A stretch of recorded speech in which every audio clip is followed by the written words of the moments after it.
Vamos falar desse Cruzeiro que está fechando a preparação agora na Toca da Raposa. Por quê? Porque amanhã tem jogão aqui no Maraca, né? Jogo no Maracanã, duelo contra o Fluminense, 24ª rodada do Campeonato Brasileiro. E o Cruzeiro com essa missão de vencer mais uma fora. Por quê? Porque fora de casa, o Cruzeiro é aquele visitante chato. Ninguém quer receber o Cruzeiro, a verdade é essa. O Cruzeiro venceu o Santos no último jogo e vai buscar fazer os 19 pontos como visitante. Esse é o número de pontos que tem o Cruzeiro como visitante no Campeonato Brasileiro. No total, são 4 vitórias, são 4 empates e 3 derrotas. Então, é um retrospecto bem legal para o Cruzeiro que dentro de casa patina. O Cruzeiro em casa este ano teve números terríveis, mas fora de casa tem esse aproveitamento de G4, contabilizando o Campeonato Brasileiro. Tem sim um aproveitamento daqueles que estão na parte de frente da tabela do Campeonato Brasileiro. O Cruzeiro que dentro de casa tem 13 pontos em 12 jogos e o Cruzeiro tem esses 16 fora, como eu mencionei. Mas para esse duelo contra a equipe do Fluminense, o que pode fazer o Zé Ricardo para manter esse ímpeto de vitória? Para buscar esse resultado importante. Manutenção de equipe é a primeira coisa. Vai fazer essa manutenção em alguns pontos que ele pode fazer. A zaga, por exemplo, é um ponto que ele não pode fazer. Um grande problema aí por conta do Luciano Castan, que era titular absoluto e é titular absoluto do Cruzeiro, mas está suspenso com o 3º cartão amarelo. Todo mundo se lembra, o Cruzeiro com a saída do Pepa e a chegada do Zé Ricardo, aquele clima de desconfiança, onde que o Cruzeiro poderia chegar. E esse resultado contra o Santos, impressionante. Como que um resultado positivo dá um sacode na galera. Lembrando, Romano, para eu passar a bola para você também no estúdio, olha só, o Cruzeiro tem do outro lado o Fábio, né? O Fábio que é ídolo de grande parte dos torcedores do Cruzeiro. Marcou história. São 976 jogos pelo Cruzeiro. E aí também a importância do Cruzeiro vencer esse jogo, porque além da questão do Campeonato Brasileiro, tem uma matéria muito legal do nosso Muratori e do Guilherme Pio, grande Pio também no itatiaia.com.br, falando que o Cruzeiro ainda não conseguiu vencer o Fluminense com o Fábio no gol. Então tem essa questão do campeonato, que é fundamental, né? O Cruzeiro nessa construção de pensamento de Sul-Americana, de escapar de vez aí de qualquer risco de rebaixamento, que esse é o foco primário, mas também, quem sabe, uma primeira vitória para cima do Ilo também não é ruim não, viu, Romano? Pois é, e aí a pergunta justamente é essa, o Edu Panzi, será dessa vez que o Cruzeiro vence o Fábio? O Cruzeiro é um bom visitante no campeonato. Não é fácil, a pergunta é fácil, né? A resposta é que é difícil, e vencer o Fluminense no Rio de Janeiro tão difícil quanto, né? O Fluminense é um time que faz um ótimo campeonato como mandante.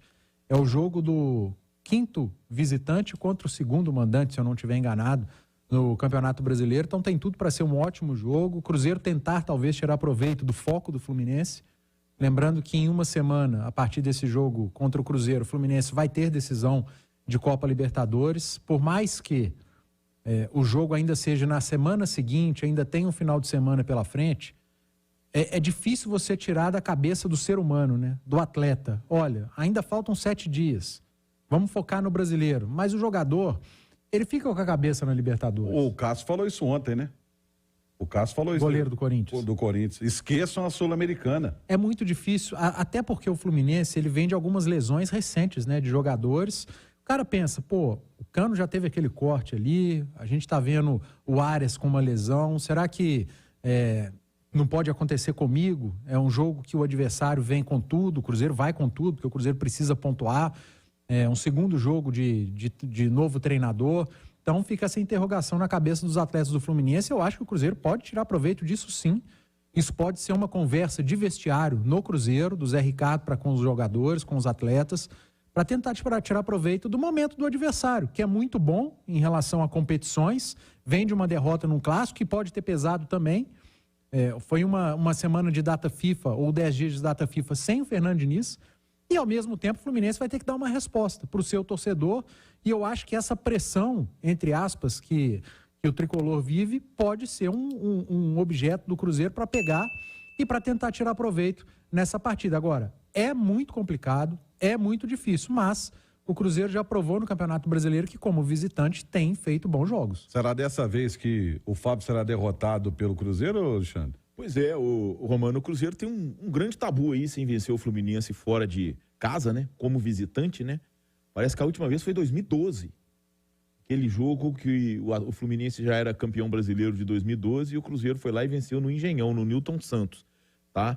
Então é uma situação... Agora, tem um ponto, né? Isso que o Edu colocou, a gente percebe claramente que as lesões do Cano e do Arias ligaram um alerta no Fluminense. Eles não são um problema, o Cano teria condição até de enfrentar o Cruzeiro amanhã. Eu acho que isso não deve acontecer. O Arias está fora do jogo. Ganso é problema, parece que também não joga contra o Cruzeiro, o Paulo Henrique Ganso. Pelo momento dele, eu não sei se isso é bom ou se isso é ruim, porque ele não está conseguindo apresentar o futebol que ele já mostrou, inclusive contra o próprio Cruzeiro, naquele 2-0 aqui no Mineirão, em que ele jogou demais. Não está conseguindo ter aquele mesmo nível.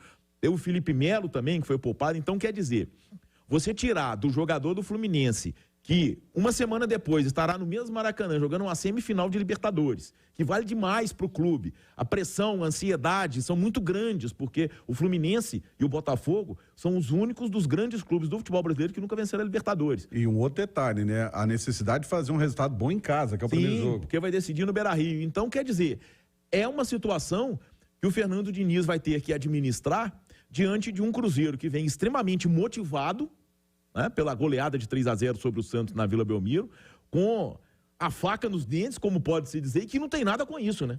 É um problema do Fluminense, não é um problema do Cruzeiro.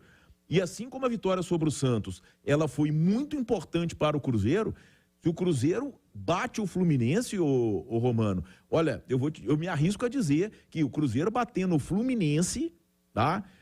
Pela análise de tabela, pelo que pode acontecer na rodada, o foco vira, não é nem só Sul-Americana, é Libertadores. Porque a gente tem uma grande de ter um G7 e G8 no Campeonato Brasileiro. Então é um jogo que pode significar um marco de mudança de objetivo do Cruzeiro neste Campeonato Brasileiro. Eu acho que não tem que falar de Libertadores nesse momento, não. Não, sim, mas o foco tem que ser Sul-Americana. Do Cruzeiro? Não, ok, senão... mas o que eu estou dizendo é o seguinte, se o Cruzeiro consegue vencer o Fluminense, e dependendo dos resultados da rodada, por exemplo, a última foi excelente, né? Agora começou o Santos e Bahia, era um confronto direto, então ali não tem. O Corinthians empatou em casa, ficou para trás, e era para perder, né? Jogo atrasado. Que era jogo atrasado, você entendeu? Então... tem esses, dependendo do andamento da rodada, o Cruzeiro consegue aumentar, de repente, essa distância para a zona de rebaixamento ou manter a que já tinha. É uma situação em que ele pode mudar de briga no campeonato, entendeu? Nesse sentido. E o Fluminense, com uma derrota, pode, inclusive, sair do G6. Pode. E o Campeonato Brasileiro pode viver uma situação em que você ficar na primeira metade da tabela é ir a Libertadores. Sem dúvida. Porque ficar na primeira metade da tabela, o G9... é praticamente a primeira metade inteira da tabela. Então, esse jogo, ô Xará, vale e vale demais, viu? Vale muito nessa vida do Cruzeiro. E todo mundo sabe disso. Aproveitando até esse período que eu fiquei mais off, mas conversava volta e meia, né, com algum atleta, a galera da diretoria. Isso é inevitável, tá na nossa vida, né, Romano? Você sabe muito bem como é que é isso. Todo mundo falava como que precisava desse resultado contra o Santos. E foi muito importante, até nesse lado anímico do time. Deixa eu fechar uma aqui com uma informação para eu devolver para você. Atenção, torcida do Cruzeiro. Prestar serviço para você, torcedor celeste, que gosta de ver jogo no Maracanã. R$80 a inteira, 40 meia. E a venda online começou no último domingo no Futebol Card. A venda física na bilheteria 1 do Maracanã, que começou ontem aqui no Rio de Janeiro.